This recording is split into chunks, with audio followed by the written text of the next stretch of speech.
क्यों आपके ऊपर इतने हमले बंगाल में हुए? क्यों इतना चुभते थे आप ममता बनर्जी को और टीएमसी वालों को?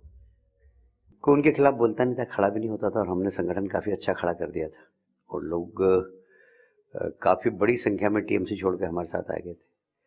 तो उनको लगता था कि हमारे घर में काफ़ी बड़े बड़े नेता हैं, जैसे मुकुल दा हमारे साथ थे उस वक्त, शुभेंदु दा हमारे साथ थे, बहुत सारे लोग बड़े बड़े लीडर थे वहाँ वो पर। तो वापस चले गए।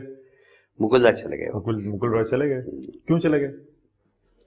अब वो मैं उसके बारे में कोई टिप्पणी नहीं करूँगा, उनका पारिवारिक विषय था वो, इसलिए। अच्छा, ओके। आप पर तो आरोप ये लगता है कि उनके ऊपर केस थे इतने सारे।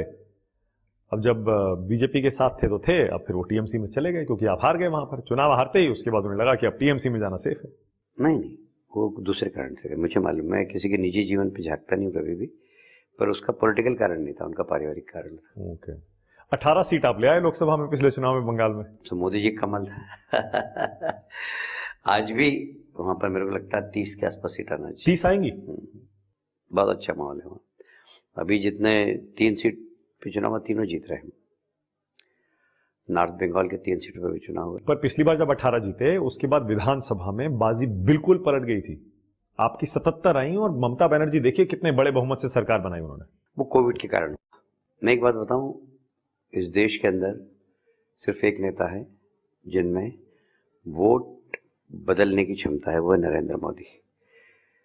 मैंने बंगाल के अंदर जो हमारा कमजोर स्थान था वहाँ इनकी सभा कराई, पहले का सर्वे और उसके बाद का सर्वे, 6 से 8% वोट बढ़ते हैं इनकी सभा के बाद। पिछले चुनाव में? पिछले चुनाव में।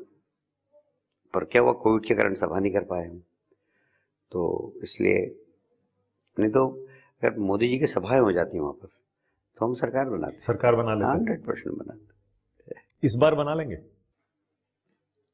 हम लोकसभा में तो 30 सीट लाएंगे, उसके बाद बना सकते। लगता है आपको? हाँ। आपके बिना? नहीं, मेरे बिना क्या, पार्टी है वहाँ पर, मैं क्या हूँ। तो आप क्यों बंगाल आपने छोड़ दिया? इतना अच्छा काम कर रहे थे वहां पर, पार्टी आपने खड़ी कर दी। पार्टी का निर्णय था, पार्टी ने कहा कि अब बंगाल का काम हो गया, दूसरे राज्य में जाओ। मैं पढ़ रहा था कहीं कि आपने कहा पार्टी का निर्णय सही था क्योंकि अगर मैं वहां रहता तो ये लोग मुझे कोर्ट के ही चक्कर लगवाते रहते। हाँ, तो मेरे पर 38 केस थे, अभी भी मेरे पर मेरे ख्याल है 30 केस होंगे वहाँ पर। अभी भी केस चल रहे हैं? हाँ, केस चल रहे हैं वहाँ। तो मेरे 3-4 वकील हैं, मेरे कम से कम 5-7 लाख रुपए महीने की फीस जाती है। तो वो आप देते हैं, पार्टी देती है? मैं ही देता हूँ। मैं पार्टी से कुछ नहीं लेता हूँ, कभी नहीं लेता हूँ। मैं अपना ट्रेवल भी करता था तो मैं खुद देता था।